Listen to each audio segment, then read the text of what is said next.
ان الحمد لله نحمده ونستعينه ونستغفره ونعوذ بالله من شرور انفسنا ومن سيئات اعمالنا من يهده الله فلا مضل له ومن يضلل فلا هادي له واشهد ان لا اله الا الله وحده لا شريك له واشهد ان محمدا عبده ورسوله اما بعد فان خير الحديث كتاب الله وخير الهدي هدي محمد صلى الله عليه واله وسلم وشر الامور محدثاتها وكل محدثة بدعة وكل بدعة ضلالة وكل ضلالة في النار.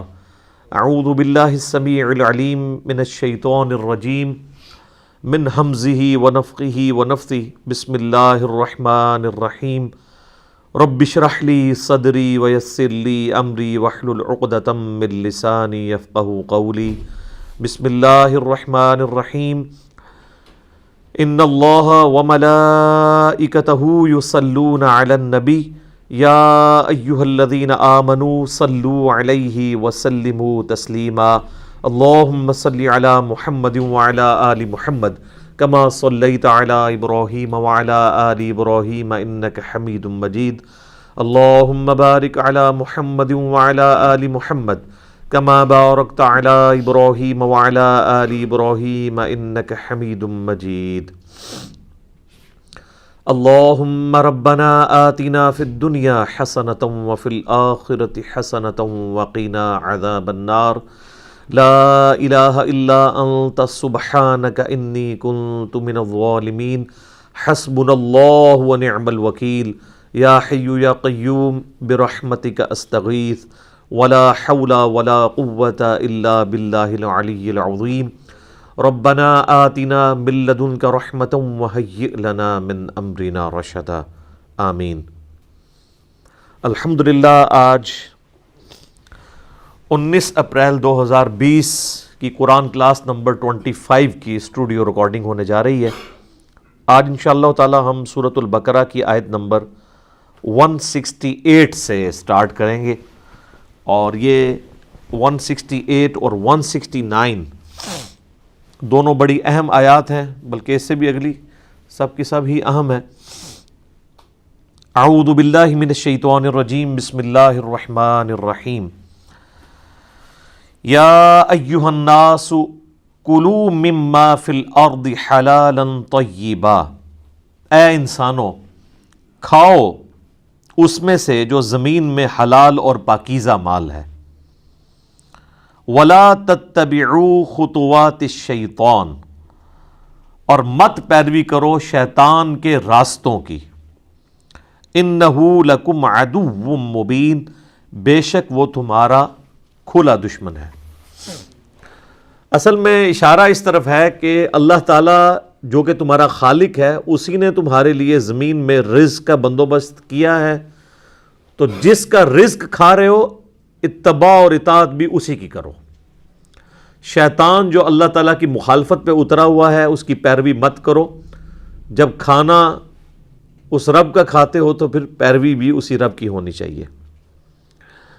اور شیطان تمہارا کھلا دشمن ہے، یعنی ظاہر ہے کہ اس کی دشمنی تو انسانیت کے ساتھ ہے. ہم سورۃ البقرہ کے آغاز میں ہی سن چکے ہیں کہ حضرت آدم علیہ السلام کو جب اللہ تعالیٰ نے خلیفۃ اللہ فی الارض بنایا تو اس نے اپنی جیلسی کا اظہار کیا.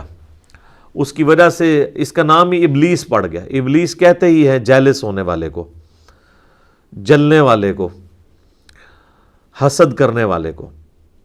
تو اللہ تعالیٰ فرما رہا ہے وہ تمہارا کھلا دشمن ہے. ویسے تو خیر وہ چھپا ہوا ہے، سامنے نظر نہیں آتا، لیکن اس کی دشمنی بڑی کھلی ہے. صحیح بخاری اور مسلم دونوں میں حدیث ہے کہ ہر انسان کے ساتھ اللہ تعالیٰ نے ایک فرشتہ اٹیچ کیا ہوا ہے، اور ایک شیطان بھی ساتھ، جن بھی اٹیچ ہے. فرشتہ اسے اچھائی کی طرف بلاتا ہے اور جن جو ہے وہ برائی کی طرف بلاتا ہے. تو صحابہ نے بڑی جرت کر کے عرض کیا اللہ کے محبوب علیہ السلام کیا آپ کے ساتھ بھی شیطان اٹیچ ہے؟ آپ نے فرمایا میرے ساتھ بھی اٹیچ ہے، لیکن اللہ تعالیٰ نے مجھے اس پہ غلبہ دیا اور وہ میرا مطیع ہو گیا، اب میرے ساتھ جو شیطان اٹیچ ہے وہ مجھے اچھائی کی طرف بلاتا ہے۔ تو یہ پروٹوکول صرف پیغمبر کا ہوتا ہے صلی اللہ علیہ وآلہ وسلم، کہ ان کے ساتھ جو ہمزاد کہہ لیں یا قرین کہہ لیں یا شیطان کہہ لیں یا جن کہہ لیں، یہ چاروں الفاظ استعمال ہوئے ہیں، اٹیچڈ ہے، وہ مطیع ہے، مسلم ہو چکا ہے، وہ ان کو اچھائی کی طرف بلاتا ہے۔ آپ علیہ السلام کے بارے میں آپ کے سوا کسی کے لیے گارنٹی نہیں دی جا سکتی کہ اس کی رائے جو ہے وہ 100% محفوظ ہوگی۔ ما ضل صاحبکم وما غوا، نبی علیہ السلام کے بارے میں آیا کہ تمہارے نبی نہ کبھی بہکے ہیں نہ کبھی بے راہ چلے ہیں، اور آپ علیہ السلام کی یہ جو خوبی ہے وہ بعثت نبوی سے پہلے کی ہے۔ سورہ یونس کے اندر آیت نمبر 15 اور 16 میں اللہ تعالیٰ نے نبی علیہ السلام کی اعلان نبوت سے پہلے کی زندگی کو بھی دلیل بنایا ہے اس بات پر کہ آپ علیہ السلام اللہ کے پیغمبر ہیں، اور فرمایا گیا کہ اے نبی علیہ السلام ان سے فرماؤ میں اتنا عرصہ تم میں رہا ہوں، کیا تم نے مجھ سے پہلے کوئی ایسی بات سنی ہے؟ یعنی میں نے میرے کبھی قول و فعل میں تضاد دیکھا ہو، یعنی آج سے پہلے میں نے کبھی کہیں بچپن سے لے کے اپنے لڑک پن سے اب میچور عمر تک پہنچتے ہوئے کبھی اس خواہش کا اظہار کیا ہو کہ میرے اندر کوئی ایسی خواہش چھپی ہوئی ہے کہ میں لوگوں پر غلبہ چاہتا ہوں؟ سادہ سی زندگی گزر رہی تھی، سرداری بھی کوئی نہیں تھی مکے کی، اگرچہ آپ ایک مکے کے اعلیٰ خاندان سے تعلق رکھتے تھے، لیکن آپ علیہ السلام اس طریقے سے کوئی ڈومیننٹ پرسنالٹی نہیں تھے اس حوالے سے کہ آپ علیہ السلام کا کوئی وہاں پر ایگزیکٹو آرڈر چلتا ہو۔ رسپیکٹ ضرور تھی، صادق اور امین کہتے تھے، اور آپ علیہ السلام کا کریکٹر اللہ تعالیٰ نے منوایا ہے۔ اسی وجہ سے تو پھر بعد میں جب آپ نے اناؤنسمنٹ کی ہے جو صحیح بخاری میں آتی ہے کوہ صفا پہ چڑھ کے کہ اگر میں تم سے کہوں کہ اس پہاڑ کے پیچھے سے فوج آ رہی ہے تو تم بات مانو گے؟ تو انہوں نے کہا کہ ہم نے آپ کو کبھی جھوٹ بولتے ہوئے نہیں سنا، یقیناً ہم مانیں گے۔ تو آپ علیہ السلام نے فرمایا کہ پھر میں ہی تمہیں بتا رہا ہوں کہ تمہیں مر کے اپنے رب کے حضور پیش ہونا ہے۔ یعنی جس طرح اس کا ڈر ہے نا کہ کوئی فوج حملہ آور ہو جائے گی، تو سب سے بڑا جو ڈر ہے، جو لٹکتی ہوئی تلوار ہے، وہ تو موت اور آخرت میں اللہ کے حضور جواب دہی ہے۔ تو یہ بھی میں تمہیں بتا رہا ہوں۔ تو سارے کے سارا مجمع چھٹ گیا سوائے چند لوگوں کے، اور انہوں نے بھی کرٹسی میں بات سن لی، ماننے والے تو وہی 2-4 بندے ہی تھے۔ تو شیطان تمہارا کھلا دشمن ہے، اس کی دشمنی عیاں ہے۔ امام غزالی نے ایک بڑی پوائنٹ کی بات لکھی ہے کہ میں سعادت کے اندر، منہاج العابدین میں، بلکہ آلموسٹ ساری کتابوں میں وہ اس بات کو ہائی لائٹ کرتے ہیں کہ شیطان اللہ کا چھوڑا ہوا کتا ہے، اور یہ ایسا خطرناک کتا ہے کہ اس سے بچنے کے لیے اس کے مالک کی پناہ لی جائے تو بچت ہو سکتی ہے، ادروائز کوئی بڑے سے بڑا شخص بھی اس کے شر سے بچ نہیں سکتا۔ تو اس کتے کا مالک کون ہے؟ اللہ۔ اس لیے ہمیں یہ بات سکھائی گئی ہے، اعوذ باللہ من الشیطان الرجیم۔ حتیٰ کہ آپ دیکھیں کہ سورۃ النحل میں آتا ہے کہ جب قرآن بھی کھولو نا، تو قرآن کھولنے سے، قرآن پڑھنے سے پہلے، قرآن کھولتے ہوئے تم نے اللہ تعالیٰ سے پناہ مانگ لینی ہے شیطان کے اگینسٹ۔ کتاب اللہ کی پڑھی جا رہی ہے اور پناہ اللہ سے شیطان کے اگینسٹ مانگی جا رہی ہے۔ یعنی قرآن پڑھنا بھی کسی شخص کے لیے گمراہی کا باعث ہو سکتا ہے اگر وہ صحیح نیت سے نہیں بیٹھا ہوا۔ اگر کوئی شخص اپنے آپ کو قرآن کے سامنے پیش کر دے گا کہ جو قرآن کہے گا میں نے وہی بات ماننی ہے، پھر تو ہدایت ملے گی۔ اور اگر کوئی شخص یہ زبردستی کرنے کی کوشش کرے گا کہ میرے جو پریویس عقائد اور نظریات جو میں آباء و اجداد سے لے کے چل رہا ہوں، قرآن کو توڑ موڑ کے اس میں فٹ کرنے کی کوشش کروں، اپنا نوالا قرآن کے منہ میں ڈالوں، تو سر پھر آپ قرآن کی تفسیریں بھی لکھ کے مر جائیں، آپ ایاک نعبد و ایاک نستعین کا مطلب ہی نہیں سمجھ پائیں گے، جو اکثریت کا حال ہے۔ اس لیے شیطان کے بارے میں ہمیشہ کانشیس رہنا چاہیے، اور اس کے لیے سب سے بہترین دعا جو بخاری مسلم میں تعلیم کی گئی ہے وہ ہے اعوذ باللہ من الشیطان الرجیم۔ ابو داؤد میں یہ بھی الفاظ ہیں سورۃ الفاتحہ سے پہلے نماز میں پڑھنے کے لیے، اعوذ باللہ السمیع العلیم من الشیطان الرجیم من ہمزہ ونفخہ ونفثہ۔ یعنی اس کی جتنی بھی چالیں ہیں، وہ جو پھونک مارتا ہے، وہ جو وسوسہ دلاتا ہے، ہر چیز کے اگینسٹ اللہ کی پناہ طلب کی جائے۔ اور یہ شیطان اتنا خطرناک ہے کہ سورۃ المومنون میں نبی علیہ السلام کو حکم ہوا ہے، اے نبی آپ بھی اللہ سے پناہ مانگا کریں شیطان کے اگینسٹ۔ یہاں لوگ کہتے ہیں نہیں ہمارے بزرگ پہنچے ہوئے ہیں جناب، وہ تو جس کو چاہے قید کر سکتے ہیں۔ اللہ کے نبی علیہ السلام کو حکم ہے کہ اے نبی آپ بھی اللہ کے حضور پناہ مانگا کریں شیطان کے اگینسٹ، اور اس چیز کی بھی پناہ مانگیں کہ شیطان آپ کے قریب بھی آئے، صرف اس کے وسوسوں سے نہیں، آپ کا قرب بھی نہ وہ حاصل کر سکے۔ یہ اتنا کریٹیکل ایشو ہے۔ تو ایک تو یہ دعا ہوگی اعوذ باللہ من الشیطان الرجیم، ایک اور دعا ہے لا حول ولا قوت الا باللہ، یہ بھی بخاری مسلم دونوں میں ہے۔ صحابہ اکرام کہہ رہے ہیں ہم ایک سفر پہ روانہ تھے، یہ ہم نے بلو والے کارڈ کے اوپر یہ وظیفہ بھی ڈالا ہے، ان احادیث کے نمبر بھی بخاری مسلم کے حوالے سے لکھے ہوئے ہیں۔ تو ہم میں سے کوئی شخص اپنی سواری پہ سبحان اللہ بلند آواز سے کہہ رہا تھا، کوئی اللہ اکبر کہہ رہا تھا، کوئی لا الہ الا اللہ کہہ رہا تھا۔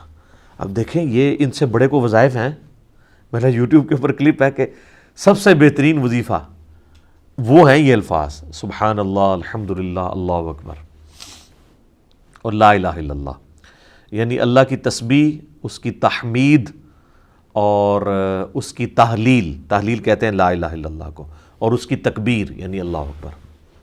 تو صحابہ کرام اپنی اپنی وظائف کر رہے ہیں اور بلند آواز سے، تو نبی علیہ السلام نے ان کو روک دیا۔ آپ علیہ السلام نے فرمایا کہ تم کسی بہرے یا غائب کو نہیں سنا رہے، تم اس ہستی کا ذکر کر رہے ہو جو تمہاری اونٹ کی گردن سے بھی زیادہ تمہارے قریب ہے۔ وہ قرآن میں بھی ہے نحن اقرب الیہ من حبل الورید۔ پھر آپ علیہ السلام فرمایا کہ میں تمہیں جنت کے خزانوں میں سے خزانہ نہ دے دوں جو اللہ نے مجھے عطا کیا ہے۔ اچھا یہ 4 وظیفے کو کم تھے؟ تو نبی علیہ السلام اس سے بھی اوپر کا ایک وظیفہ بتا رہے ہیں۔ تو آپ نے فرمایا لا حول ولا قوت الا باللہ، نہیں ہے ہمت گناہ سے بچنے کی اور نہ طاقت نیکیاں کرنے کی مگر اللہ کی توفیق سے، مگر اللہ کی مدد سے۔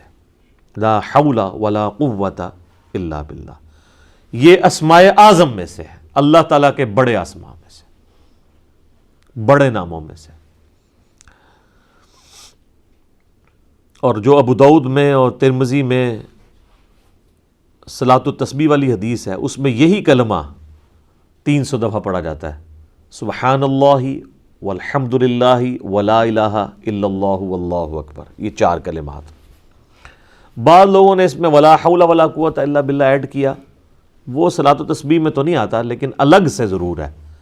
صحیح بخاری میں ہے کہ نبی علیہ السلام جب بھی رات کو آپ کی آنکھ کھلتی تھی تو آپ پڑھتے تھے لا الہ الا اللہ وحدہ لا شریک لہ لہ الملک ولہ الحمد وہو علی کل شیء قدیر سبحان اللہ والحمد للہ ولا الہ الا اللہ واللہ اکبر ولا حول ولا قوت الا باللہ۔ اور ابن ماجہ میں آتا ہے الا باللہ العلی العظیم، جو میرا ایک کلپ بھی ہے 6 کلموں کا ثبوت، ان میں سے 4 ثابت ہیں، باقی 2 علماء کے بنائے ہیں، تو 4 کلموں کا ثبوت ہے۔ تو یہ تیسرا کلمہ جسے ہم کہتے ہیں یہ بھی ثابت ہے۔ تو وہاں پہ بھی لا حول ولا قوت الا باللہ آتا ہے۔ تو یہ صبح و شام کے وظائف میں بھی اسے کرتے رہنا چاہیے، اور اس نیت کے ساتھ کہ آپ اللہ تعالیٰ کی پناہ حاصل کر رہے ہیں شیطان کے اگینسٹ۔ انما یأمرکم بالسوء والفحشاء، وہ تو تمہیں صرف برائیوں کا ہی حکم دیتا ہے جو شیطان ہے، اور بے حیائی کا۔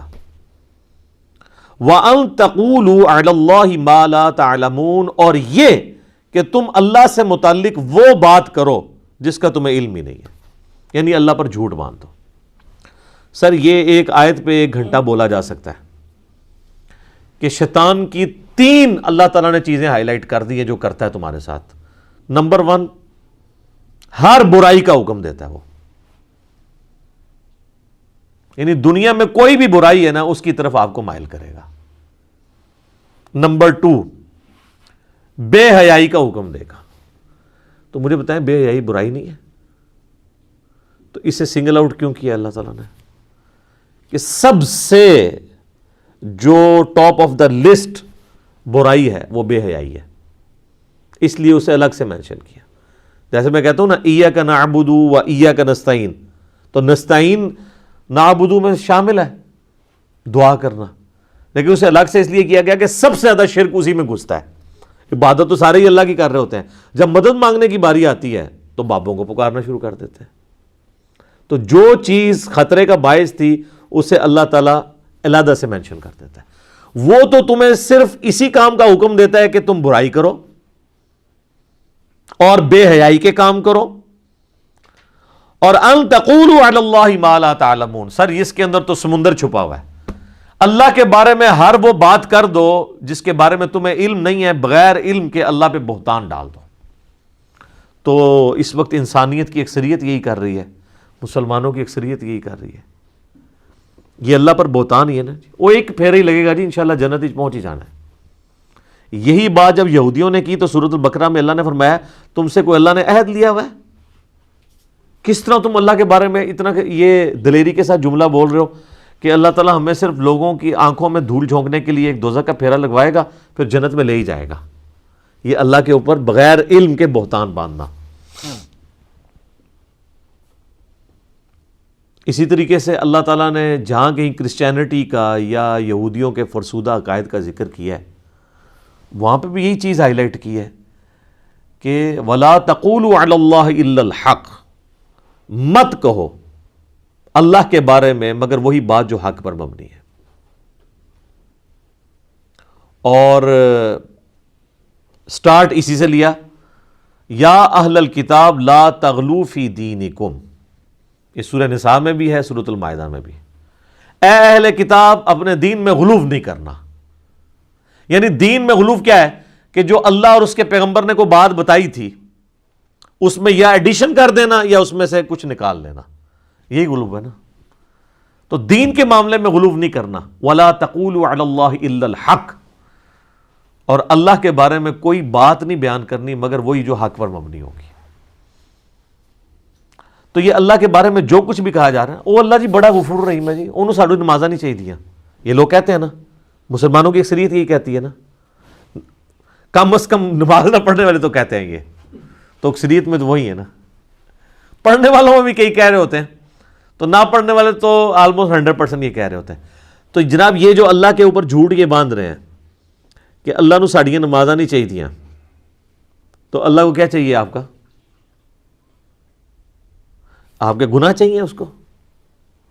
ہر وہ نیکی کا کام جو وہ آپ سے ایکسپیکٹ کر رہا ہے.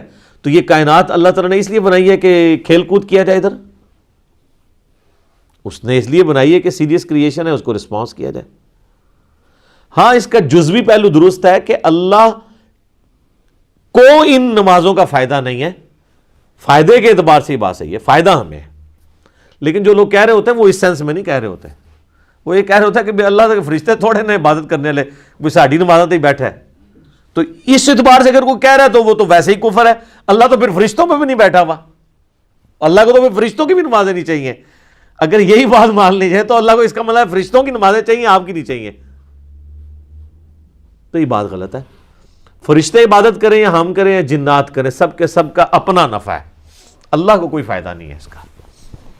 لیکن ہمیں تو چاہیے، اللہ کو اپنے بندوں سے نافرمانیاں تو نہیں چاہیے.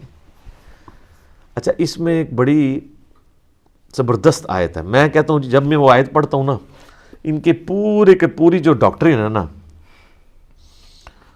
وہ تباہ ہو جاتی ہے، پلس مسئلہ تقدیر بھی اس میں ریزالوڈ ہے. وہ ہے جناب سورہ الزمر کے سٹارٹ ہی میں وہ آیت آتی ہے. آیت نمبر ہے جناب 7. آپ کا جو بلو والا قرآن ہے نا جی، اس میں 460 پیج ہے. سورہ الزمر سورت نمبر 39 ہے اور اس کی آیت نمبر ہے 7. کیا بات ہے جی. میں کہتا ہوں جی قرآن جس طرح کھول کے اپنے نظریات بیان کرتا ہے نا، اس میں تو کسی ویلیو ایڈیشن کی ضرورت ہی نہیں ہے. ان تکفروا فإن اللہ غنی عنکم، اگر تم اللہ کا کفر کرو گے، اللہ کی نافرمانی کرو گے، اللہ کی ناشکری کرو گے تو یاد رکھنا اللہ تعالیٰ اس چیز سے بے پرواہ ہے، اس کو کوئی فرق نہیں پڑنا۔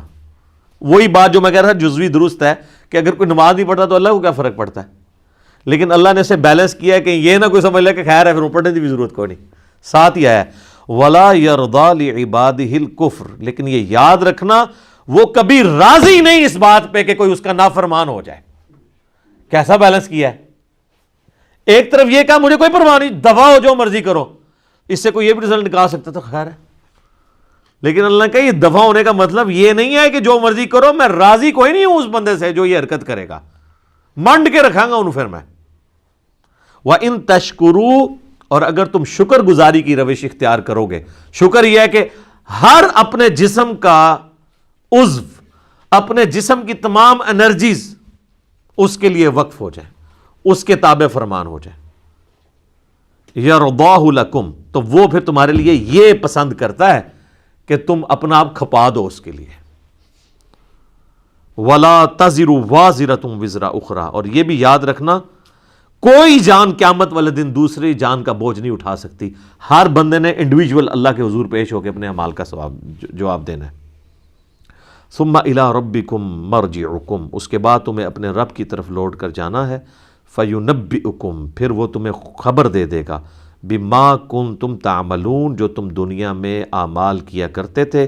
إِنَّهُ عَلِيمٌ بِذَاتِ الصُّدُورِ، بے شک وہ تو سینوں کے چھپے ہوئے رازوں کو بھی جاننے والا ہے۔ یہ ہے جناب کتابوں کا خدا۔ مجھے اگلے دن ایک بھائی نے نا، ہمارے جو سوشل میڈیا کا ایک چینل چلاتے ہیں، مجھے کہتے ہیں علی بھائی وہ آپ نے مسلم شریف کا مقدمہ ریکارڈ کرایا تو اس میں آپ نے کچھ زیادہ دفعہ ہی بول دیا ہے کہ مرنے سے پہلے اے مسلمان کر لے اس پہ غور، کتابوں کا خدا اور ہے، بابوں کا خدا اور۔ میں نے کہا کوئی نہیں، 8 یا 10 دفعہ بولا ہوگا تو تھوڑا ہے۔ میں نے کہا 31 دفعہ تو فَبِأَيِّ آلَاءِ رَبِّكُمَا تُكَذِّبَانِ ایک صورت میں آیا ہے، 2-2.5 صفحوں کی، یہ تو 31 دفعہ کم از کم بولنا چاہیے 1 گھنٹے کے لیکچر کے اندر۔ تو اللہ تعالیٰ تو ایک دفعہ بھی کہہ لے کافی ہے، اس نے 31 دفعہ آپ کے دماغ میں ٹھوک کے یہ بات ڈالی ہے کہ اے جنوں انس کے گروہ، تم میری کس کس نعمت سے، میری کس کس قدرت کی نشانی سے روگردانی کر سکتے ہو۔ تو سر مجھے بھی کم از کم ایک لیکچر میں 31 دفعہ یہ ریپیٹ کرنا چاہیے، کیا کہ مرنے سے پہلے اے مسلمان کر لے اس پہ غور، کتابوں کا خدا اور ہے، بابوں کا خدا اور۔ اچھا، یہ آیات کی فارم میں بھی چیزیں قرآن میں موجود ہیں، یہ والا شعر، لیکن قرآن کی آپ جو بھی آیت پڑھیں گے نا، اس کے اینڈ پہ جیسے وہ دائرہ ڈالا ہوتا ہے نا، تو ہر قرآن کی آیت کا اگر مورل لیسن نکلتا ہے تو یہی نکلتا ہے، یار یہ قرآن کیا کہہ رہا ہے۔ یہی ہوتا ہے نا جو بندہ پہلی دفعہ قرآن پڑھتا ہے کہتے ہیں یار یہ تو کچھ اور ہی ہے۔ تو یہ جو لوگوں کی حیرانگی ہے اس کو ہم نے ایک شعر کی فارم میں عرض کر دیا ہے کہ کتابوں کا خدا اور ہے، بابوں کا خدا اور۔ یہ کتابوں کے خدا کا تعارف ہے۔ وَإِذَا قِيلَ لَهُمُ اتَّبِعُوا مَا أَنزَلَ اللَّهُ، اور جب ان سے کہا جاتا ہے کہ پیروی کرو اس کی جو نازل کیا ہے اللہ نے، تو اللہ نے کیا نازل کیا ہے؟ کوئی بابا نازل کر دیا کیا؟ قرآن۔ تو وہی بات آ گئی کہ کتابوں کی پیروی کرنی ہے۔ اچھا، رہا نبی علیہ السلام کا سٹیٹس، تو نبی علیہ السلام ہمارے معلم ہیں، وہ اللہ کے ریپریزنٹیٹیو ہیں، وہ بابا نہیں ہیں۔ بابا وہ ہوتا ہے جسے بت بنایا جائے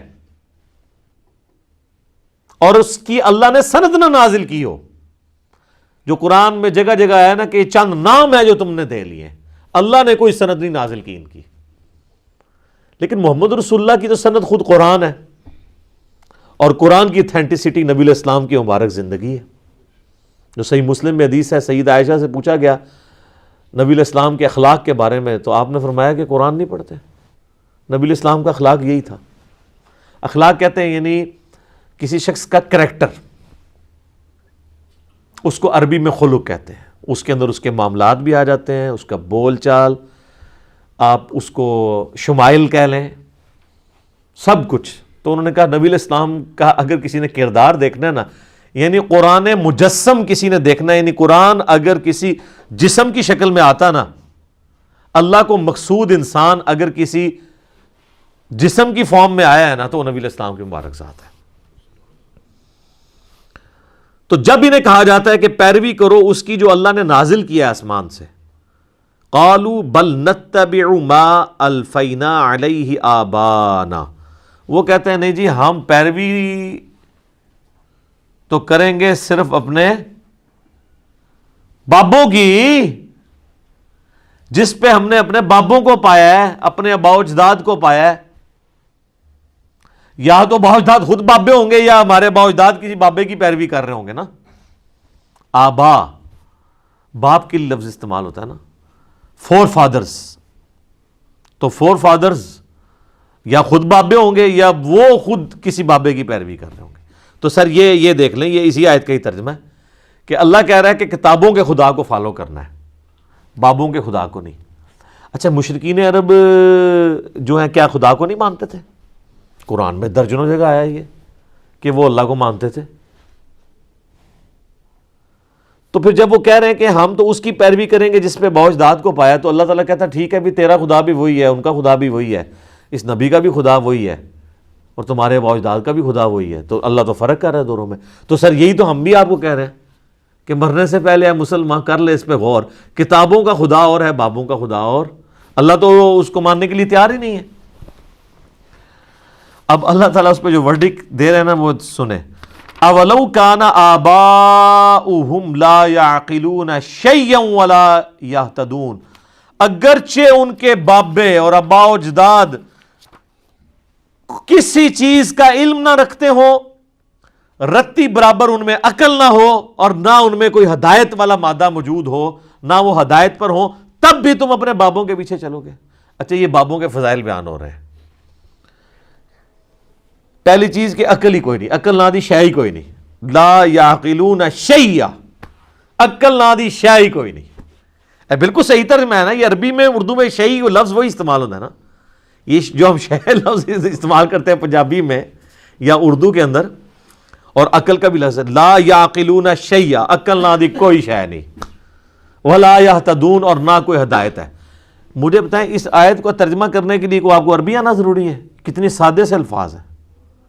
اللہ تو ہمارا اگر تمہارے آباء و اجداد کو رتی برابر عقل بھی نہیں ہے، ہدایت پہ بھی نہیں ہے، پھر بھی ان کے پیچھے چلنا ہے۔ تو یہیں پہ جب لوگ دعوت حق سے اٹیچ ہوتے ہیں تو لوگوں کو کہہ رہے ہوتے ہیں یار وہ تیرا ابا تے ہتھے ہاتھ بندہ سی، تنوں کیا ہو گیا؟ وہ تیرے ابا جی تے اتھے ارس تے ہر سال جاندے سن، تو کہنا جناب دربار ہی غلط نے۔ تو ان کو پھر آپ یہی آیت سنا دیا کریں، سورۃ البقرہ کی آیت نمبر 170، آپ یہ کہہ دیا کریں آگے سے، اولو کان آباؤنا، اس کو ہے ہم کے سیکھے میں بھی کر سکتے ہیں، اولو کان آبانا لا یعقلون شیئا ولا یہتدون، کیا اگر میرے آباء و اجداد کوئی رتی برابر نہ ان کو عقل تھی تو نہ ان کو ہدایت تھی تب بھی۔ اچھا اس سے یہ بات پتہ چلی کہ بزرگ اگر اللہ کی ہدایت کی پیروی نہیں کر رہے، اللہ کی نازل کردہ کتابوں کی پیروی نہیں کر رہے، تو ان کی گستاخی کرنا کس کی سنت ہے؟ اللہ کی۔ تو سب اللہ کی سنت پہ بھی عمل کیا کریں، نبی علیہ السلام کی سنت پہ عمل کرتے ہیں، ہم تو دیکھیں دونوں سنتوں پہ عمل کرتے ہیں۔ یہ کہتے ہیں نا وہ ہمارے ہر ٹائم بابیاں نو پڑھتا رہتا ہے، بھائی جی یہ سنت اللہ ہے، اس سنت پہ عمل کرنا ہے۔ آپ دیکھ لیں سٹارٹ کس سے ہوا تھا، اللہ تعالیٰ فرما رہا ہے کہ شیطان تمہیں حکم دے گا کہ تم اللہ کے بارے میں ہر وہ عقیدہ منسوب کر دو بغیر علم کے، یہاں سے بات سٹارٹ ہوئی تھی نا۔ تو اللہ کے بارے میں ان لوگوں نے جو کچھ آپ کو بتایا بغیر علم کے۔ اب میرا ایک معصومانہ سوال ہے کہ بخاری مسلم دونوں میں حدیث ہے، مسلم کی پہلی حدیث یہی ہے کہ مولا علی علیہ السلام کہتے ہیں کہ نبی صلی اللہ علیہ وآلہ وسلم نے فرمایا جس شخص نے میری طرف جھوٹ منسوب کیا وہ اپنا مقام دوزخ میں دیکھ لے۔ اچھا اگر کوئی رسول اللہ کے اوپر جھوٹ باندھے وہ تو ہے دوزخی، اور جو اللہ کے اوپر جھوٹ باندھے وہ جنتی ہے، مجذوب ہے، کلندر ہے، پہنچیا ہے، پہنچے ہے کتنے؟ آپ دیکھیں رسول اللہ پر جھوٹ باندھنا دوزخ میں جانا ہے، اللہ پہ جھوٹ باندھنا اس سے بڑا جرم ہے۔ یہ آج تک کسی نے نہیں آپ کو بتایا کہ جب لوگ اللہ کے بارے میں باتیں کر رہے ہوتے ہیں انہیں جی بس میرا دل اللہ نے مضبوط میرا دل کہندا ہے اے دلیل ہوندی جی میرا دل کہندا ہے. وہ بھائی جی ہندوؤں کا بھی دل ہی کہندا ہے, ٹھیک ہے جی, عیسائیوں کا بھی دل کہتا ہے. اور پھر وہ کہتے ہیں جی وہ فیتھ ہے جی, فیتھ کو ٹیسٹ نہیں کرنا چاہیے. فیتھ کو علم پہ تو ٹیسٹ کرنا ہے نا آپ نے, کہ آپ نے 3 خداؤں کا عقیدہ رکھنا ہے, لاجیکل بات تو ہونی چاہیے نا. تو آندہ سے یہ بات بھی راگ بھی الاپے ہیں کہ رسول اللہ پر جھوٹ باندھنے والا دوستی ہے اور اللہ پر جھوٹ باندھنے والا اس سے بڑا دوستی ہے. تو اب ذرا جو تم بتاؤ اللہ کے بارے میں جو کچھ کہہ رہے ہو, اللہ کے دین کے بارے میں, اللہ کے تعارف کے بارے میں, یار جب بھی کوئی شخص دین کے بارے میں بولے گا تو اس کی سند تو آسمان سے نازل ہونی چاہیے نا, کیونکہ دین تو آسمانی ہے. تو اب جب کبھی کوئی شخص دین پہ کلام کرے تو اسے یہ بتا دیجئے گا کہ رسول اللہ پر جھوٹ باندھنے والا دوستی ہے بخاری مسلم کے تحت, اور اللہ پر جھوٹ باندھنے والا سورۃ البقرہ کی آیت نمبر 168, 169, 170, ان تینوں کا سیدھا سادہ رزلٹ یہ ہے کہ اللہ پہ جھوٹ باندھنے والا بھی سیدھا دوستی ہے. تو اب ہاں بات کرو دین کے اوپر. تو اگر اس میں تھوڑا سا بھی خوف خدا ہوا نا ادھر ہی رک جائے گا, کیونکہ ساری کہانیاں ہی چل رہی ہیں. وہ کہے گا یار میں پھر اُن کہندے نے پتہ نہیں منو پتہ تے نہیں ہے, بس میں سنیا میں پڑھیا کدھرے نہیں ہے, تو بولنا کیوں پیا میں جے تو سنے ہی ہے خالی. اچھا سنی بھی وہ بات یاد ہے جو اپنے مطلب کی ہے. ہاں جو لوگ چیخ چیخ کے ساڑھے کلپ شیئر کرا رہے ہیں اور دماغ چوں نکلتے ہوئے بھی نہیں ہو, وہ نہیں سنے انہوں نے لگتے. تو جو کہانیاں نے نا وہ کہتے ہیں جی وہ ایک دفعہ کا ذکر ہے. ایک اسلامی بھائی کا بیان ہے, ہمارے جاننے والے بزرگوں نے بتایا ہے, اے ہوندی جی سند ہوتی. اور جو کہتا ہے جی جناب سورۃ البقرہ لکھے آ جائے, اے بخاری لکھے آ جائے, اے مسلم لکھے آ جائے, وہ کہتے ہیں وہ سن کے بھی انہوں نے نا اس کان سے سن کے ادھر سے ہی باہر نکال دیا ہوتا ہے, ادھر سے بھی نہیں نکالتے کہ دماغ ہی سے نہ بہ جائے. وَمَثَلُ الَّذِينَ كَفَرُوا كَمَثَلِ الَّذِي يَنْقِعُ بِمَا لَا يَسْمَعُ, اور مثال ان کی جنہوں نے کفر اختیار کیا ایسی ہے جیسے کوئی چلا رہا ہو ایسے جانوروں کے پیچھے. إِلَّا دُعَاءً وَنِدَاءً, جو سوائے خالی پکار اور آواز کے کچھ نہ ہو. یعنی اللہ تعالیٰ ہمارا ہے جیسے کہ کوئی انسان جانوروں کو پکارے. ایک تو نا جانوروں کو اس آواز سے پکارنا کہ ان کو سمجھ آ جائے جیسے پالتو جانور ہے, لیکن اگر آپ جانوروں سے گفتگو کرنا شروع کر دیں اور چیخ چیخ کے کہیں کہ جی کسی بیل کو یا گائے کو کہیں ادھر آ یا ادھر آؤ, اور اللہ تعالیٰ ہمارا ہے وہ چیختے رہے, یہ جو سچویشن ہوتی ہے نا اس شخص کی, تو اس کو لوگ کیا کہیں گے؟ پاگل. تو اللہ تعالیٰ ہمارا ہے کہ جو لوگ اللہ کی وحی جو آسمان سے نازل ہوئی ہے نا اس کی پیروی نہیں کر رہے نا, وہ اسی کی مانند ہے. اور اللہ معافی دے آپ کے ممبروں پہ جو چیخ کے تقریریں کر رہے ہیں بالکل اسی طریقے سے ہی کر رہے ہیں. کس طرح چیختے ہیں؟ یعنی وہ اپنی بات میں زور دینے کے لیے قرآن حدیث کا حوالہ نہیں دیتے ہیں, اتنی اونچی آواز نکالتے ہیں وہ, یا کوئی شعر پڑھتے ہیں ایسا گنگنا کے, وہ کہتے ہیں جی پھر آنکھوں میں آنسو آ جاتے ہیں, تو وہ پھر اس لیے آ رہے ہوتے ہیں. تو اللہ تعالیٰ ہمارا ان کے بس چیخنے کے سوا نہیں ہے. صم بکم عمی فہم لا یعقلون, یہ لوگ بہرے ہیں, گونگے ہیں, اندھے ہیں, کچھ عقل نہیں رکھتے.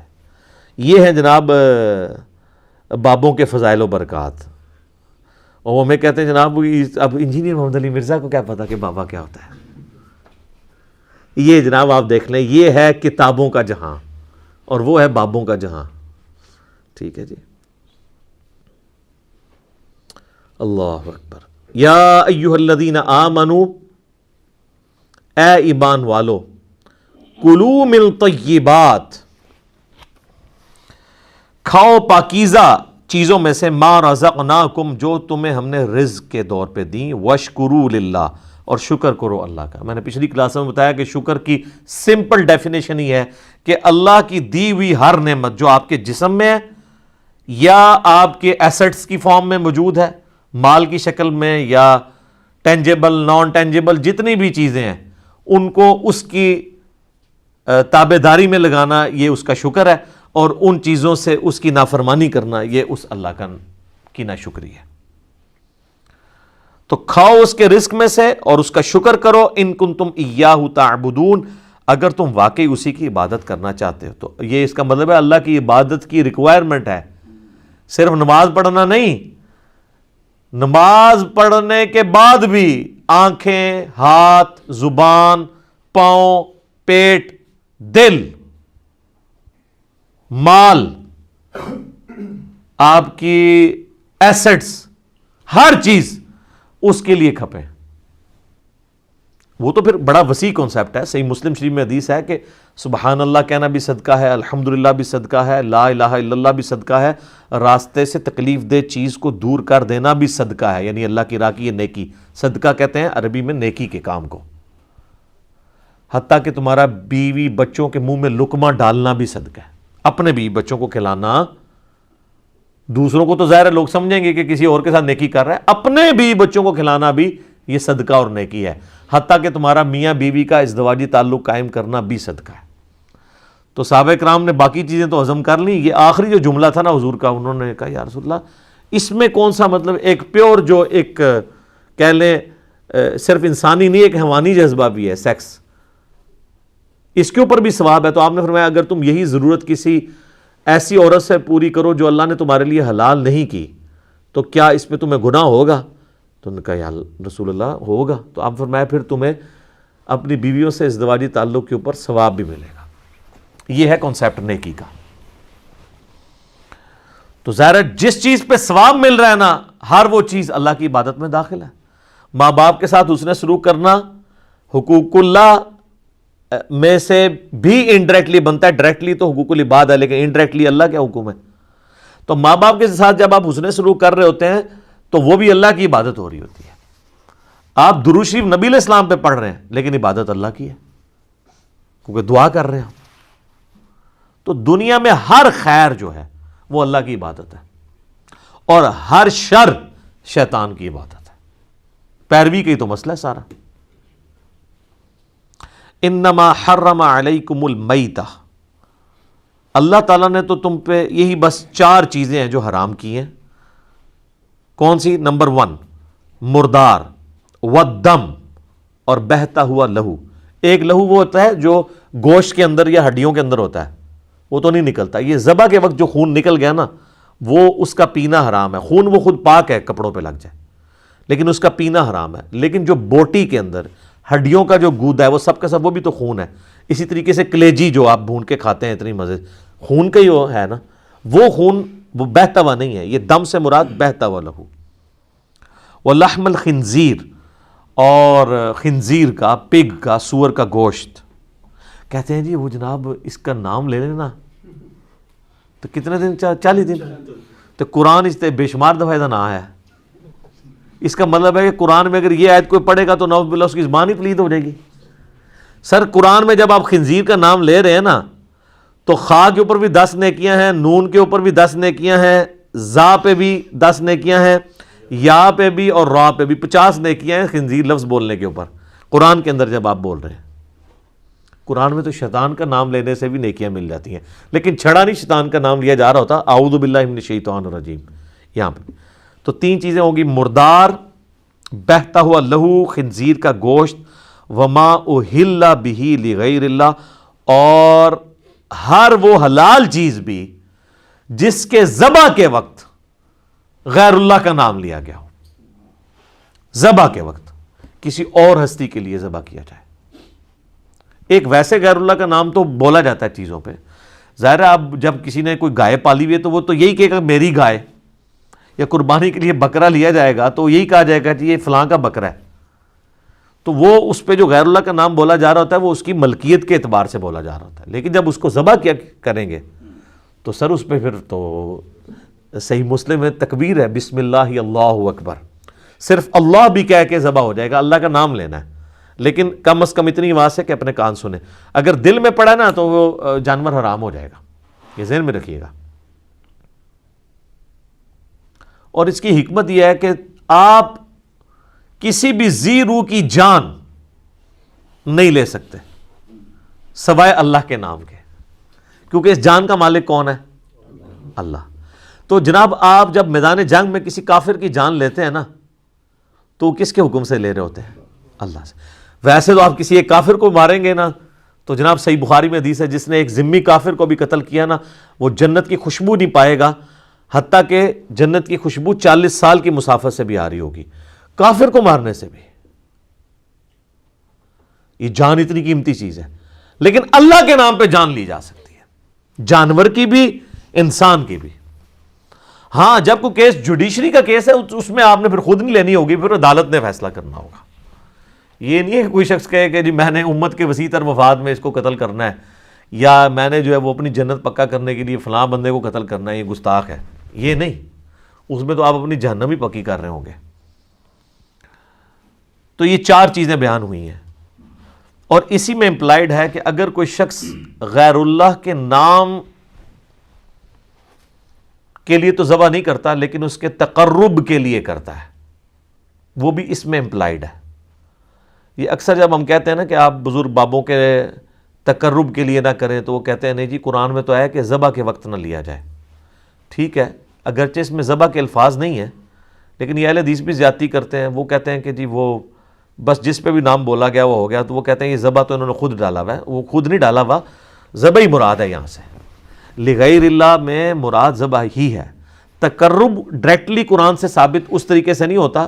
کچھ آیات میں آتا ہے کہ وہ بتوں کی خوشنودی کے لیے کرتے تھے. ظاہر ہے کہ بتوں کی خوشنودی والا معاملہ تو ایک ڈیفرنٹ ہے، اصال ثواب والا معاملہ بالکل ڈیفرنٹ ہے. اگر کوئی کسی بزرگ کے اصال ثواب کے لیے، اپنے ماں باپ کے اصال ثواب کے لیے صدقہ اور خیرات کرتا ہے تو یہ جائز ہے، میت کی طرف سے صدقہ ہو سکتا ہے. لیکن اگر اس سے یہ عقیدہ اس کا جڑا ہوا ہے کہ یہ صدقہ اور خیرات کرنے سے وہ مرا ہوا بزرگ مجھ سے راضی ہوگا اور میری مصیبتیں آسان کر دے گا، تو سر آپ اللہ کا نام 100 دفعہ بھی لے لیں، آپ کا جانور آرام ہے. وہ ہے تقرب غیر اللہ کے لیے. ہاں یہ نیت ہونی چاہیے کہ یہ جو میں ذبح کر رہا ہوں اس کا نفع مرے ہوئے کو پہنچے، نہ کہ مرے ہوئے کا نفع مجھے. الٹ ہے نا، جو ہم ذبح کرتے ہیں اس کا ثواب کسی کو پہنچائے تو ہم اس کو فائدہ پہنچا رہے ہیں، نہ کہ وہ ہمیں پہنچائے گا فائدہ. Point to be noted. وہ یہ نیت ہونی چاہیے. جو یہ کر رہے ہیں اس کے بالکل الٹ. پھر جو سنن ابی داؤد میں حدیث ہے، ایک صحابی نے کہا کہ میں نے نیت کی یا رسول اللہ مقام بوانہ پہ میں نے 100 اونٹ قربان کرنے ہیں. تو نبی نے اسلام فرمایا کہ دیکھ لینا وہاں پہ کوئی زمانے جاہلیت کا میلہ تو نہیں لگتا تھا، کوئی اس طرح کی کوئی ایکٹیویٹی تو نہیں ہوتی تھی.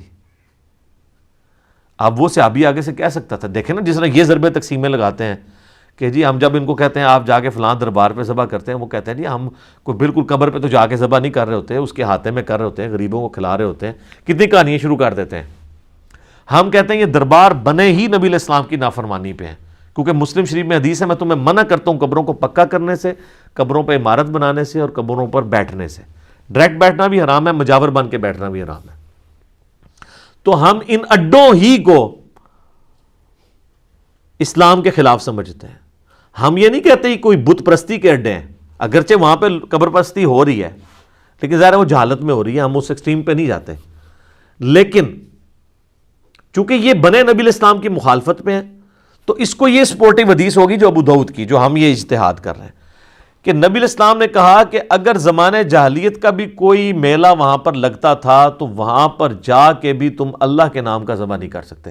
یار صحابی سے یہ توقع تھی کہ وہ زمانہ جاہلیت کے میلے والی جگہ پہ غیر اللہ کے تقرب کے لیے جا کے ذبح کرے یا اس کو وہاں بھی آئے، کیونکہ وہ تو نئے نئے اس وقت پھرے ہوئے تھے شرک سے، ان کی توحید تو بڑی راسخ تھی. انہوں تو بالکل ایک سمجھے جس کو کہتا ہے ٹنا ٹن سنی تو ٹنا ٹن مسلم سن. وہ کہتے ہیں نا ایک ٹی ٹی ایس ہوتا ہے ایک پی پی ایس ہوتا ہے، پلپلا سنی. یہ میں کل مفتی اکمل صاحب کی تقریر سن رہا تھا، اے دیکھ لو ٹی ٹی سنی ہوتا ہے ٹنا ٹن سنی تے پی پی سنی ہوتا ہے جڑا پلپلا سنی، یعنی وہ اپنے علاوہ سارے نوں پلپلا کہتے ہیں. حالانکہ ساری ویڈیوز میں بھی سارے پلپلے ہو گئے نا اللہ کے فضل نال، ٹھیک ہے نا. فلماں سے انہوں کر دیتا ہے ہن کے رہ گیا جے. تو اب وہ صحابی تو ٹنا ٹن مواحد تھے نا، ان سے تو یہ ایکسپیکٹ نہیں تھی کہ وہ غیر اللہ کا تقرب کریں گے. لیکن نبی علیہ السلام نے کہا کہ نہیں، جہاں پہ زمانے جاہلیت کا بھی کوئی میلہ لگتا تھا نا ادھر اللہ کے نام کا بھی نہیں تم نے کرنا. یہ امام الموحدین کی تعلیم ہے. بالکل کاٹ کے رکھ دی ہر چیز کوئی بھی چیز شرک کی طرف لینے والی تھی، لے جانے والی تھی، نبی علیہ السلام نے اس پہ کمپرومائز نہیں کیا۔ میں اس لیے اکثر کہتا ہوں کہ اگر رسول اللہ اپنی قبر سے نکل آئیں اور درس و تدریس کا سلسلہ مسجد نبوی میں شروع کر دیں اور وہ لائیو پوری دنیا میں سنایا جائے، اور اللہ کے لیے تو بعید نہیں ہے کہ اب اگر رسول اللہ دنیا میں تشریف لے آئیں تو پھر آپ علیہ السلام عربی میں بیان نہیں کریں گے، آپ کی ہر زبان میں لیکچرز آئیں گے، کیونکہ اس وقت تو مشرکین عرب پہ آپ کا غلبہ تھا اور آپ امت نے یہ کام کرنا تھا۔ اب اگر نبی علیہ السلام آئیں گے تو ظاہر ہے یہ تو دور ایسا ہے کہ گلوبل ولیج ہے دنیا، تو نبی علیہ السلام کے لیکچرز اردو میں بھی، انگلش میں بھی، عربی میں بھی آئیں۔ کوئی یہ بھی نہیں کہہ دیکھا جی عربی کچھ اور بولا تھی، ترجمہ کچھ اور ہو گیا۔ تو واللہ میں آپ کو یقین سے کہتا ہوں رسول اللہ ان کے سامنے بھی قبر سے نکل کے آئے نا، یہ تب بھی نہیں مانیں گے، وہ کہیں گے ہماری آنکھوں پہ جادو کر دیا گیا۔ اور یہ قرآن میں لکھا ہوا ہے، جگہ جگہ یہ بات آئی ہے، سورۃ الحجر میں، سورۃ الانعام میں، کہ یہ کہتے ہیں نا کہ یہ قرآن ہمارے سامنے آسمان سے نازل ہو اور ہم اپنے ہاتھوں سے چھوئیں ان کاغذوں کو جن پہ اللہ نے اپنی ہینڈ رائٹنگ کر کے تو قرآن نازل کیا ہو، تو اے نبی ہم یہ بھی نازل کر دیں، یہ اپنے ہاتھوں سے چھو بھی لیں، پھر بھی کہیں گے ہماری آنکھوں پہ جادو ہو گیا، اے وہ کتاب ہی نہیں جڑی اللہ نے نازل کی تھی ہے۔ تو یہ واللہ رسول اللہ کا بھی انکار کر دیں گے کہ یہ تو نبی نہیں ہے، کیونکہ وہ تو اس نبی کے بارے میں وہ کچھ مانتے ہیں جو بابوں نے تعارف کروایا۔ یار بابوں نے جو اللہ کا تعارف کروایا تھا، اللہ اس تعارف کو اون کرنے کے لیے تیار نہیں اپنے حق میں۔ قرآن میں ہی آ رہا ہے کہ جب ان کو کہا جاتا ہے کہ پیروی کرو جو اللہ نے آسمان سے نازل کیا، تو وہ کہتے ہیں ہم آباء و اجداد کی پیروی کریں گے۔ آباء و اجداد بھی تو اللہ کو مان ہی رہے تھے، اس کے ساتھ صرف شریک ٹھہراتے تھے۔ تو اللہ تعالیٰ ہمارے کہ تمہارے بابے جس اللہ کو مان رہے ہیں نا، اگرچہ وہ وہی اللہ ہے لیکن ان کوالٹیز کے ساتھ میں ان کا ماننا نہیں قبول کرتا۔ اللہ اپنا ماننا قبول نہیں کر رہا ان کے بابوں کے کہنے پہ، تو آپ کے بابوں کے کہنے پہ رسول اللہ کا ماننا ہم کیسے قبول کریں؟ نہ ہم آپ کی کوئی بات رسول اللہ کے ریفرنس سے مانیں گے، نہ اللہ کے ریفرنس سے، جب تک کہ آپ ثابت نہیں کریں گے کہ یہ اللہ اور اس کے رسول نے کہا ہے۔ تو یہ اللہ پہ بھی جھوٹ باندھ رہے ہیں، رسول اللہ پہ بھی جھوٹ باندھ رہے ہیں، والعیاذ باللہ تعالی۔ اللہم اجرنا من النار۔ ساتھ اللہ تعالیٰ نے ایک ایکسیپشن دے دی، اور قرآن میں جب کبھی بھی یہ آیات آئی ہیں، یہ سورۃ البقرہ میں بھی ہیں، اس کے بعد سورہ الانعام میں بھی یہ آیات آئیں گی، اور سورۃ النحل کے اندر بھی آئیں گی، سورۃ المائدہ میں بھی کم از کم 4 دفعہ تو مجھے یاد ہے کہ یہ آیات آتی ہیں۔ تو چاروں دفعہ یہ چیز ریپیٹ ہوتی ہے کہ تمہارے لیے مردار حرام کر دیا گیا، تمہارے لیے بہتا ہوا لہو خنزیر کا گوشت، اور جس پہ ذبح کے وقت غیر اللہ کا نام لیا گیا، لیکن ساتھ یہ ہے فَمَنِ اضْطُرَّ غَيْرَ بَاغٍ وَلَا عَادٍ، اگر کوئی اضطراری کیفیت، کوئی کیٹاسٹرافک کنڈیشن بن جائے، یعنی حلال تمہارے پاس اویلیبل نہ ہو، زندگی موت کی کشمکش بن جائے، غیر باغ ولا عاد، لیکن تمہارے اندر بغاوت نہ ہو اور نہ گناہ کرنے کا ارادہ ہو، فلا اثم علیہ، پھر تم پہ کوئی گناہ نہیں ہوگا۔ یعنی ایک بندہ مر رہا ہے، پانی اویلیبل نہیں، اس نے شراب پی لی، خنزیر کا گوشت کھا لیا، لیکن اللہ تعالیٰ نے فرمایا کہ بغاوت نہیں ہونی، اتنا ہی کھاؤ گے جس سے جان بچے۔ یہ نہیں ہے کہ ایک گلاس شراب سے اگر جان بچنی ہے تو وہ پکڑ کے پوری بوتل الٹا لے، یہ نہیں، بغاوت نہیں ہونی چاہیے۔ آد گناہ بھی نہیں، دل میں یہ شرمندگی ہو کہ میں ایز اے لاسٹ ریزارٹ کر رہا ہوں، یار اللہ کتنا ڈر ہے، اس وقت ہی کہہ دینا، یہ ساری شکیں اٹھا لینا کہ یار مر رہا ہے بندہ، چل پی لے یار جنہ بھی پینا ہی۔ ادھر بھی کہہ رہے کہ حرام بھی کھانا پڑ گیا نا مجبوری میں، تو یہ دیکھ لینا نہ گناہ کی نیت ہو، نہ ایک حد کو کراس کرنا ہے۔ سر یہ کتابوں کا خدا ہے، یہ حدود اللہ جو بار بار کہا جاتا ہے نا قرآن میں، حدود اللہ دیکھ لیں کتنی سخت ہے۔ ان اللہ غفور رحیم، بے شک اللہ تعالیٰ بخشنے والا مہربان ہے۔ اگر یہ صورتحال ہوگی نا پھر اللہ تعالیٰ معاف کر دے گا، باغی نہ ہوئے اور نافرمانی کی نیت۔ تو یہی اب لوگ یہ سودی کام جو لوگ کر رہے ہیں، او جی ساڑھے کپڑے بھی سودی مشینہ دے بن رہے ہیں، یار یہ اس میں آتا ہے کہ نہ یہ ہماری بغاوت ہے اور نہ ہم اس کے اوپر کوئی اختیار رکھتے ہیں، اس کی بنیاد پہ آپ ڈائریکٹ بینک سے سود کھانا شروع کر دیں گے کہ جی پوری دنیا کا نظام سود پہ چل رہا ہے تو اس لیے کھاؤ پھر ڈائریکٹ۔ وہ جی ہم چلتے پھرتے جراثیم بھی انہیل کرتے ہیں تو پھر ٹھیک ہے، پھر وہ کیڑوں والے امرود بھی کھاتے رہو، وہاں نہیں کھائیں گے، وہ کہیں گے تو نظر آ گیا نا۔ تو یہ جو واضح سود نظر آ رہا ہے آپ کو، کبھی اس کے نام سروس چارجز رکھ دیتے ہیں، ٹھیک ہے, آج کل نواں نہ آ گیا سروس چارجز, منافع کی شرح, انٹرسٹ. ٹھیک ہے, یہ دیکھیں آپ الفاظ ایسے ڈیوائز کیے ہیں کہ کہیں سود کا لفظ, حالانکہ سود کا لفظ بھی کوئی برا نہیں ہے, سود فی نفس ہی یہ فارسی کا لفظ ہے نفع بخش چیز کو, سود مند نہیں آپ لفظ استعمال کرتے, یہ چیز سود مند ہے. یہ تو ہمارے اصل میں اس کے لیے جو ٹرم ہے وہ ربا ہے, ٹھیک ہے, جو عربی کی ٹرم ہے. ظاہر ہے اردو میں اور فارسی میں سود کا لفظ, یہ سود کا لفظ ویسے بدنام ہو گیا ہے. سود لفظ فی نفسی برا نہیں تھا, لیکن اب یہ چونکہ ایک اس طرح استعمال ہوتا ہے تو ہم اسے استعمال کر رہے ہوتے ہیں. محلہ اس لیے بدنام ہو گیا کہ سور تے سود نیڑے نیڑے نے, اس وجہ نال بھی ذرا ایک نیچرلی نا لوگوں نفرت ہوگی اس لفظ نال. ٹھیک ہے, تو اللہ تعالیٰ ہمارا پھر ہم بخشنے والے مہربان ہے. اچھا, سورہ نحل میں ایک ساتھ پھر ایک اور ایکسیپشن بھی آئی ہے کہ اگر زندگی موت کی کشمکش بن جائے تو تم کلمہ کفر بھی بول سکتے ہو اگر تمہارا دل ایمان پہ ٹھکا ہوا ہے. لیکن یہ بھی ایک سبسسٹنس لیول کے اوپر درجہ ہے. اعلیٰ درجہ وہی ہے جو سنن ابن ماجہ میں حدیث ہے, نبی علیہ السلام نے فرمایا معاذ اللہ کے ساتھ شرک نہ کرنا, خواہ تمہارے ٹکڑے ٹکڑے کر دیے جائیں یا تمہیں زندہ آگ میں جلا دیا جائے. وہ اعلیٰ ترین درجہ ہے. لیکن اس وقت اگر کوئی شخص جان بچانے کے لیے وقتی طور پہ جھوٹ بول لے اور کلمات کفر بھی بول دے تو اسلام میں اس کی اجازت ہے. سورۃ النحل کے اندر اسی کو کہا گیا تقیہ کرنا, یعنی دشمن کے شر سے بچنے کے لیے اپنا بچاؤ کرنا. سورہ ال عمران میں بھی آیا کہ تم تقیہ کر سکتے ہو.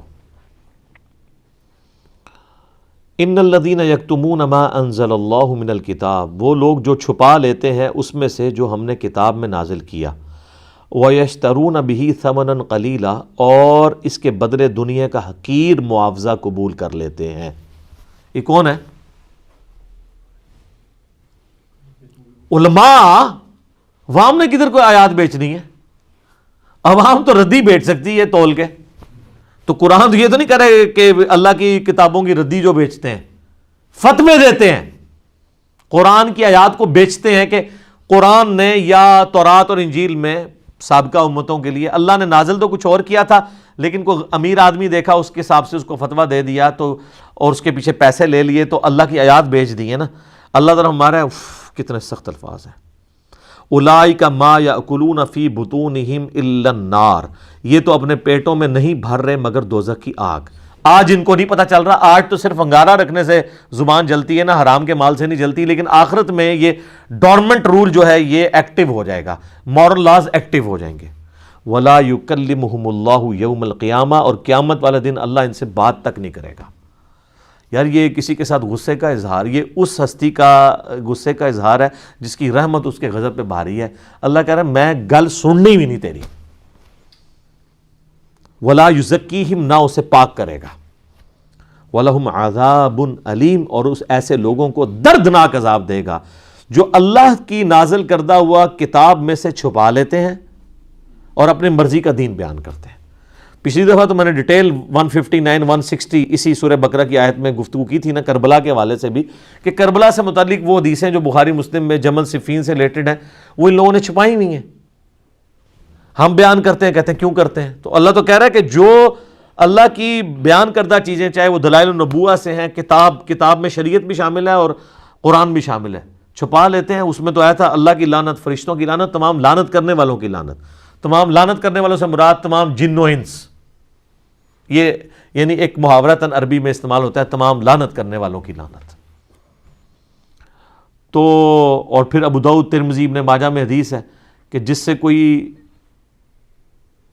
بات پوچھی گئی علم کی اور اس نے وہ بات چھپا لی تو قیامت والے دن اس کے منہ میں آگ کی لگام دی جائے گی. وہ بھی اس میں فٹ ہوتا ہے.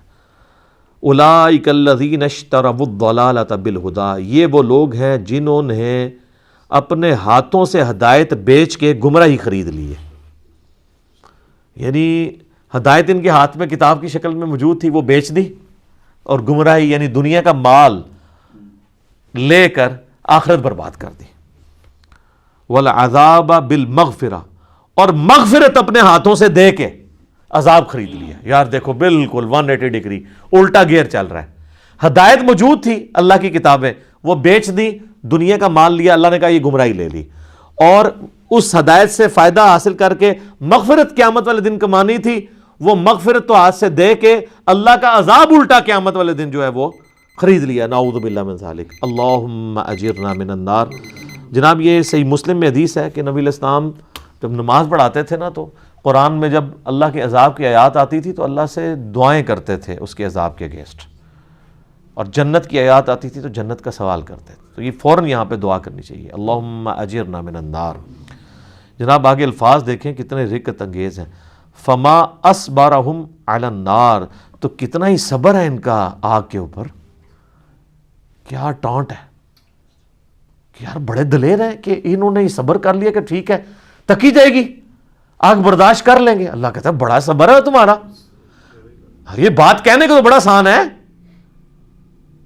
کہ جی خیر ہے دیکھی جائے گی آگے. اللہ کہتا ہے بڑا صبر ہے آگ کے اوپر. یہاں تو یہ ہونا چاہیے تھا ان کے حساب سے کہ بھئی بڑی امید لگائی ہوئی ہے مجھ سے، انشاءاللہ میں چھوڑ دوں گا. ہاں کہتے ہیں نا او اللہ بڑا غفور الرحیم ہے. یہاں تو یہ ہونا چاہیے تھا نا، لیکن اللہ کہہ رہا ہے بڑا صبر ہے یار، بڑا جگر ہے کہ تم لوگوں نے آگ خرید لی ہے، یعنی تمہیں پتہ ہی نہیں کہ توڑے ایسی دی تیسی پھرنے والی ہے. یہ مطلب ہے فما اصبرہم علی النار، کتنا صبر ہے ان کا آگ کے اوپر یار. انہوں نے یہ سوچ لیا کہ ٹھیک ہے ہم دیکھی جائے گی یار جو کچھ. ایڈی دیدہ دلیر ہو. ذالک بان اللہ نزل الکتاب بالحق، یہ اس وجہ سے ان کے لیے سزا ہوگی کہ اللہ نے تو کتاب نازل کی تھی ایک مقصد کے تحت. وَإِنَّ الَّذِينَ اخْتَلَفُوا فِي الْكِتَابِ، اور بے شک وہ لوگ جو کتاب کے معاملے میں اختلاف میں آ گئے. وہ کہتے ہیں نا جی کتابوں کا دین چھوڑیں ہمیں بابوں کا دین بتائیں. تو سر یہ بنتا ہے نا ادھر کیا کہ مرنے سے پہلے اے مسلمان کر لے اس پہ غور.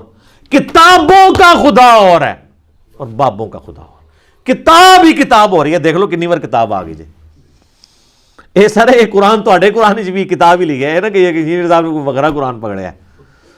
تو اللہ فرماتا ہے کہ ہم نے تو کتابیں نازل کی تھی ایک مقصد کے تحت سچائی کے ساتھ، اور جو یہ اختلاف کر رہے ہیں کتاب میں لفی شقاق بعید، اللہ تعالیٰ ہمارا یہ تو دور دراز کیے جھگڑوں میں اور بدبختی میں پھنس گئے ہیں قرآن کو چھوڑ کے. یعنی یہود و نصارہ اپنے کتابوں کو چھوڑ کے بدبختی میں، اور امپلائڈ ہے یونیورسل ٹروتھ ہے نا ظاہر ہے. تو یہ اہل کتاب کی جب باری آتی ہے تو صرف یہود و نصارہ نہیں، اہل کتاب آپ بھی ہیں.